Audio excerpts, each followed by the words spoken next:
an effort to further delegitimize special counsel Robert Mueller's investigation into possible Russian collusion, House conservatives are now demanding a resolution calling for a second special counsel to investigate the Department of Justice and the FBI. This is their response to a New York Times report that was released last week indicating that during the presidential election, the FBI had a secret informant infiltrate the Trump campaign because there was evidence indicating that some of the people working on his campaign had some connection to Russians. So now that report, which I'm going to give you more details on in just a minute, has been misconstrued and twisted in a way to make it seem as though it was a political effort by the Obama administration to go after Trump. But keep in mind that this happened during the election. We didn't know anything about it until now. The FBI went to extreme lengths to conceal it, while, by the way, simultaneously very publicly investigating Hillary Clinton, not once but twice. And so this was not a politically motivated issue.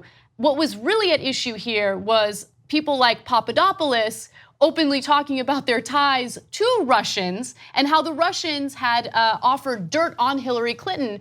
And that basically spurred this informant and this investigation. So now Representative Lee Zeldin, who is a Republican, held this press conference with other Republicans with him. And he is saying, look, we need this second special counsel to investigate the FBI and the Department of Justice. In fact, he said the Justice Department cannot be expected to investigate itself. Zeldin and Attorney General Jeff Sessions should tap an independent investigator to examine whether FBI and Justice Department officials obtained surveillance warrants with insufficient evidence. So, couple of ironic notes here. First of all departments do investigate themselves. That's why they have inspector generals. And the people within the department fear the inspector general because they are not attached to anyone else. They are on purpose removed from the rest of the staff because it is their job to investigate them. So the Justice Department has used their inspector general a ton of times, countless times. And Rosenstein here saying, oh, you want to look into whether it was a legitimate warrant or if it was a political thing. Well, okay, I mean. I think that's fair. In fact, I said that on the show yesterday when the news came out. I was like, you want to use an inspector general? That's what the inspector general is for, right? So the idea that the department cannot investigate itself is not true. Now, whether you trust that investigation is a good question. It depends on the department and it depends on a lot of different factors. Now, if you said to me, do you trust the FBI to investigate itself during the J. Edgar Hoover era? I would have said, no, I do not, right? If you say to me, do you trust the CIA to investigate itself today? I would say no. By the way, so would Zeldin and these Republicans.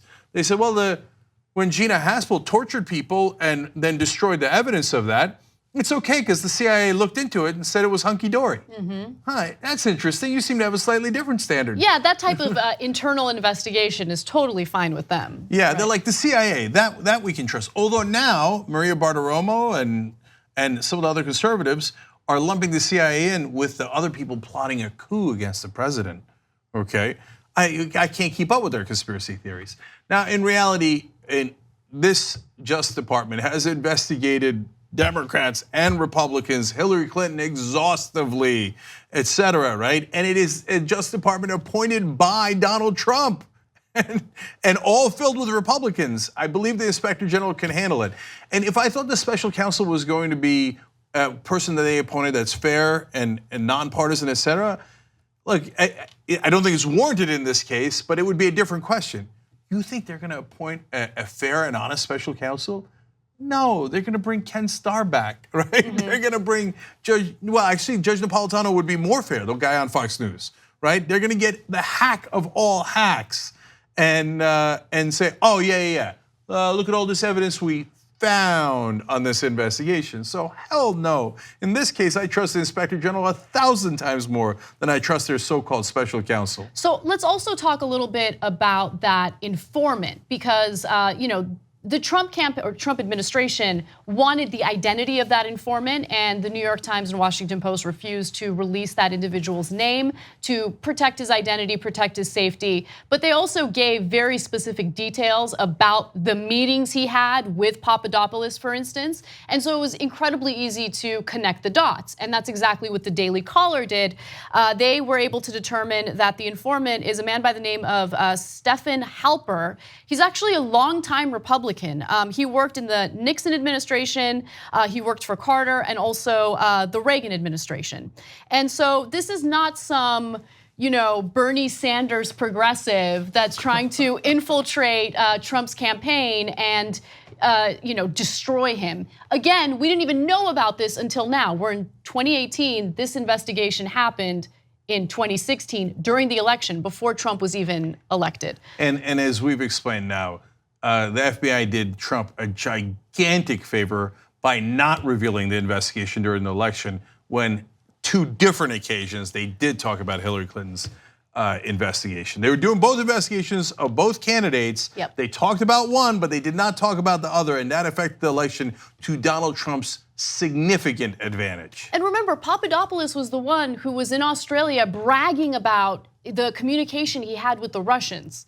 So I don't know exactly what evidence they used to obtain the warrants and do this investigation, but you should be pissed at Papadopoulos, who was running his mouth about his ties to Russians. Yeah, and I don't know what you wanted the FBI to do in that case. So, and Papadopoulos happened to be in London actually, and he was talking to the Australian ambassador in London.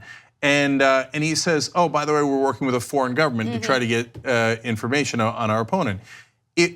So let's say Papadopoulos was working with Hillary Clinton. Do you think that the FBI, once they found out from the Australian ambassador, should have been like, oh, Hillary Clinton's working with a foreign government to get dirt on Donald Trump. That's illegal. Let's just drop it.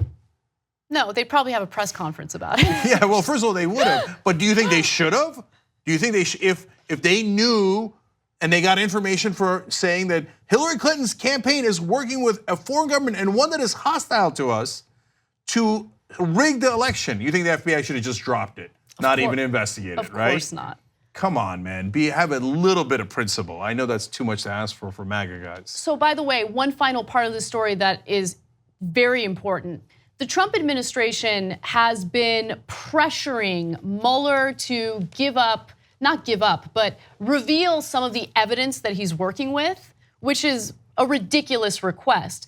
Now they're using this information about the infiltrator, the FBI informant, to really push to see some of that evidence. Now, as far as I know, they have not given the Trump campaign or Trump administration what they've asked for. However, Rod Rosenstein has agreed to look into the FBI's actions with this informant. By the way, if you're wondering who's hatching these conspiracy theories, I know Anna explained it, but I just want to remind you, it's not some random dude on Twitter, it's not some alt-right guy writing for Breitbart.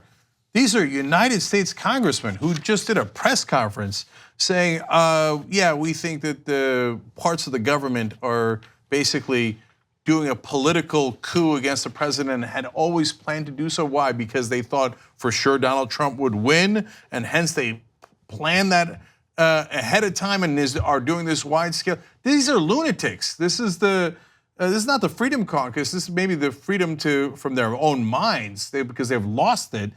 It's the Brown Shirt Conference. Mark Meadows, Jim Jordan, Matt Gaetz, Louis Gohmert, unsurprising, Claudia Tenney, Jody Heiss, and of course Zeldin. These are the guys who are going to be first up. That if there is an impeachment effort, if Trump did the crimes, and they defeat that effort, and Trump is still in charge, these guys are the ones who are going to go round people up. 2 easy ways to follow the Young Turks. One is hit the subscribe button down below, then you're a TYT subscriber. And second is ring the bell. And when you do that on YouTube, you're notified of our videos.